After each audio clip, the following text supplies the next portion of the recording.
on FYI. Just how clean are our shores? I'm at a beach clean-up to find out. The beach cleans are making a difference, but there is still a long way to go.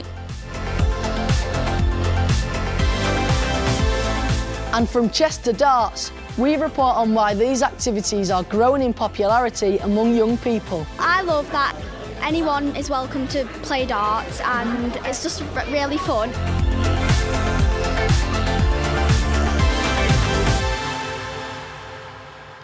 Welcome to FYI, the weekly news show with all the stories that matter to you. First up is plastic pollution, which we know is something you really care about.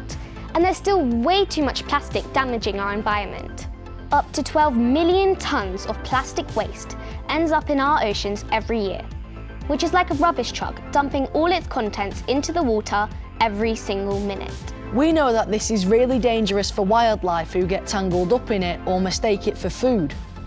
And a lot of it is what's called single-use plastic. So it's used once and then immediately thrown away.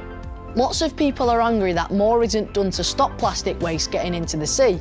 Thomas went to meet a young environmentalist who's taking matters into her own hands. Isn't it rubbish when you find stuff like this lying on the beach? Well, I've gone to Portsmouth to meet Billy, a young environmentalist who's determined to make the beaches better, not only for us, but for animals and marine life too. Billy has been organising a beach clean here every new year, since she was just 9 years old. What got you into wanting to help the environment? I've always loved animals, so when I found out that the danger cells in, well, I knew I needed to do something. What causes beach litter? So some people just carelessly don't bring home their rubbish. Yeah. And then the bins might not be big enough, also because of the plastics that have been washed down from the rivers and then into the sea. So what are the impacts of the beach litter? So sea creatures get trapped in it or maybe might eat the microplastics, which means that some of the fish that we're eating might be contaminated. Recent studies reveal that over 60% of all litter collected during beach cleanups consists of single-use plastic items. On average per 100 metre, the 5 most common litter items on UK beaches are string or cord, plastic caps and lids, crisps and sweet packets and lolly sticks, cigarette stubs, and most of all, plastic and polystyrene pieces. The good news is that thanks to volunteers like these guys, litter found on UK beaches is dropping year on year. But there's still a long way to go to restore the natural beauty of our coastlines and protect the habitat. Around 100 volunteers turned up today and collected 480 kilograms of rubbish. That's nearly half a tonne. Apparently there is less litter on UK beaches year after year.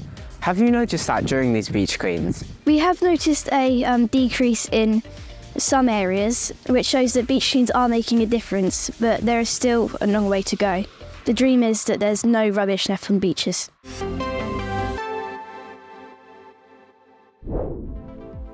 In other environmental news, did you know that it's just been confirmed that 2023 was the world's hottest year since records began? Many climate experts say it's down to the greenhouse gases we're pumping into the atmosphere from the use of fossil fuels. On a more positive note, here in the UK, the amount of fossil fuels used to generate electricity fell to its lowest level in over 60 years. Almost half of our electricity is now produced by renewable sources like wind farms. Now it's time to put your fake news detection skills to the test on these stories. First up is a report that a mouse was found to be tidying up a man's shed at night. The mouse was filmed tidying objects left out on a worktop into a box. But is this video really that? Or how about these photos of so-called ice flowers formed on a frozen river in China? The photos went viral after being posted online. But are they real? Which of these stories is fake news and which is fact? We'll let you know later in the show. Chloe, did you see the launch of the Vulcan rocket this week from Florida in the USA? Check it out. Yeah, it's not gone as planned, has it? No, that's right. It was carrying the unmanned Peregrine lander, which the US was hoping would be the first American spacecraft to land on the moon in 50 years. But unfortunately, it developed a fuel leak in space, so it can't be steered properly and won't be able to get to the moon. The American Space Agency, NASA, has pushed back the date to when they hope an actual crew will land on the moon to 2026. Now let's come back down to Earth for this next story. Check out these twins. Very cute. But guess what? They have different birthdays in different years. What? So they were born 40 minutes apart, one close to midnight on New Year's Eve, and the other early on New Year's Day. Well, that's going to make birthday parties interesting, isn't it? Now, this next story might make you feel a little bit squeamish because this is Cecil the dog, and he ate $4,000 in cash after his owners left it on the kitchen countertop. No. Yep. He was fined, but the owners had to try and retrieve the cash from his poo, then wash it and tape it back together again. Luckily, their bankers agreed that they will accept the cash. Coming up, we speak to the young people making waves in the world of chess and darts. So Braden, how much do you read for fun? Well, I don't mind a good book from time to time. I personally enjoy autobiographies. For me, it depends on the book, honestly. But according to the National Literacy Trust, reading is at a record low amongst young people.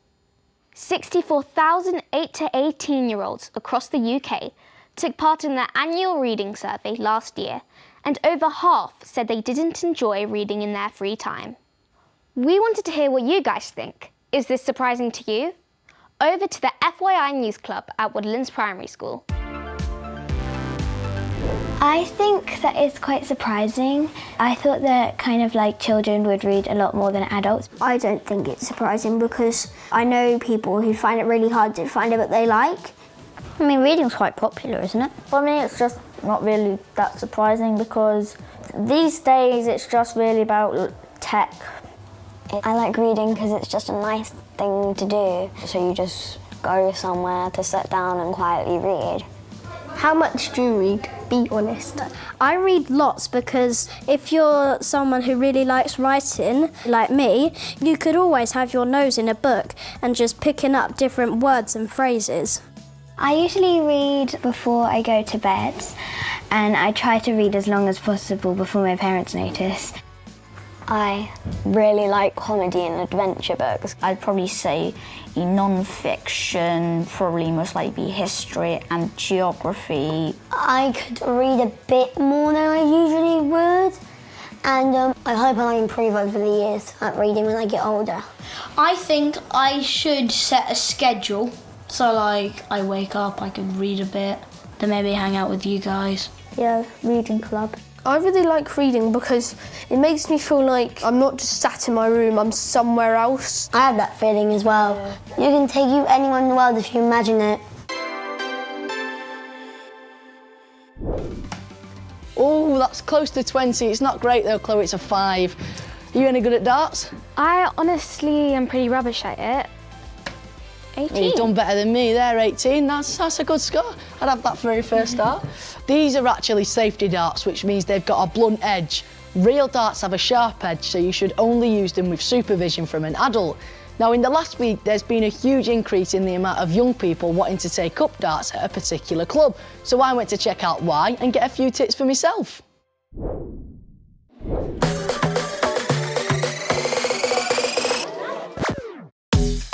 You may think darts is a sport for adults, but I'm here at St Helens Darts Youth Academy, which has been put on the map because of a teenager who became a darts sensation overnight. He is the reigning junior and world youth champion. He is playing in the final in his debut year. At just 16, Luke Littler has already entered the record books. Luke started playing at just 18 months old, and his parents bought him a magnetic dartboard. At 5 years old, Luke started playing on an adult dartboard. I'm here at the club where he started playing at the age of 9, and as you can see, he's inspiring a whole generation of new young darts players. So what do you love about darts? Well, I love that anyone is welcome to play darts, and it's just really fun. I like the atmosphere and just the shocks that the game can bring. I've had 100 people contacting me saying my kids want a dart set up and things like that, which is just ridiculous. But worldwide, everybody's talking about Luke. He was the first kid at the academy who was age 10 who we put in the under-21s. That had never happened ever. We've seen him develop from this kid into something really special. Of course, he's got a dartboard over there along with the greats, Luke the Newt Littler. He's done pretty well, hasn't he? It meant a lot for, I think, me and a lot of people around this area because, like, he's so special because of just how young he is and how talented he is. Even people that don't know about darts are still talking about it. Well, and I'm not the best at darts. I've got one in my garage and I try my best, but I'm sure you're much better. Could you give me a few tips? You need to learn a correct standing, so what makes you feel comfortable and what you feel like you've got more balance with, because balance matters, because you don't want to wobble because your dart might go flying onto a different number than what you want. We definitely don't want that, do we? You want to be more side on, so we decide your body doesn't want to be moving at all, just your arm, and then you want to be really in line with the bullseye and aiming for the 20. So, and then let go. Yeah. It's a game that you can definitely get into. It's an easy one to understand, but to hit those treble 20s and to hit the ones that these guys are hitting and get those high numbers that you need to work it down and to then go further, I mean, it's so difficult. These guys are so good. You did pretty well there, Brayden. Thank you very much. So from darts to chess, possibly another activity that you may have thought is not for you. But actually, the Prime Minister, Rishi Sunak, has said that he wants more of us to play. Yeah, last year he announced that the government would be putting more money into pupils playing chess in school and that they plan to build 100 new chess tables in public parks across the country. The first ones have started to be installed, like this one in Redditch, Worcestershire. So why should we be playing more chess? Joining us are two young chess champions, Bodhana and Shreyas. Hi guys. Hi. Hi. So how old were you when you first started playing? I first started playing when I was 5 years and 9 months old. One of my dad's friends was going back to India, so he gave us a few bags with books and toys and a chessboard in one of them, and I was fascinated at the Knight and the Queen. I watched videos and learnt it and started playing it. Yeah, I started at the age of 6, and one day my dad brought a chess set home.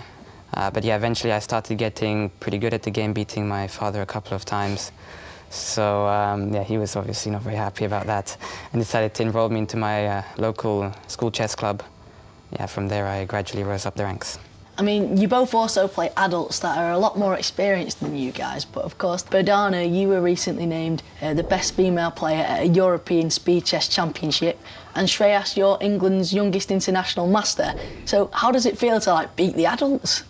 It feels really good. Yeah, I mean, I used to be pretty happy and excited when I'd beat the adults, but nowadays I've become pretty accustomed to it, so it's not as... Yeah, so it's normal now, isn't it? Yeah, it's normal, yeah. And you both actually met with the Prime Minister to talk about why more young people should be playing chess. But why do you think that more young people should be playing chess? I think it helps to activate your brain. It's a peaceful game, anyone can play it, and it helps with subjects in school as well.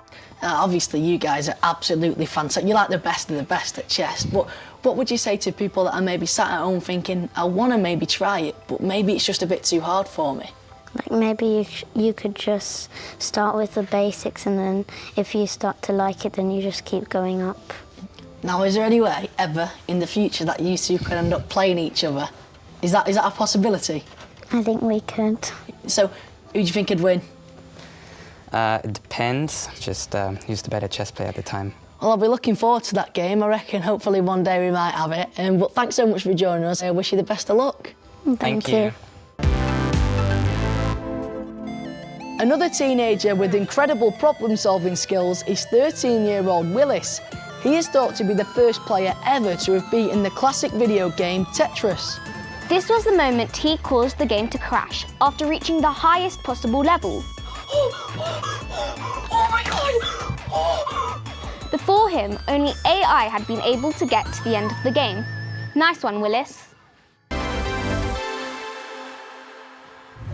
So did you guess if these stories were fake news or facts? The story that a mouse was found to be tidying up a man's shed at night is fact. Wildlife photographer Rodney Holbrook set up this secret camera after he noticed that objects left out on his worktop were being tidied into a box. Turns out it was indeed this little mouse. So cute. But these photos of ice flowers on a frozen river in China are fake news. They're AI-generated images, but it didn't stop the photos going viral after being posted on social media, with claims that they were real shapes formed in the ice. Remember, if you've seen someone post something on social media that you're not quite sure is true, it's always good to double check with trusted news websites and programmes. Just like FYI. That's it from us this week, but catch you next week for more top news stories. Bye.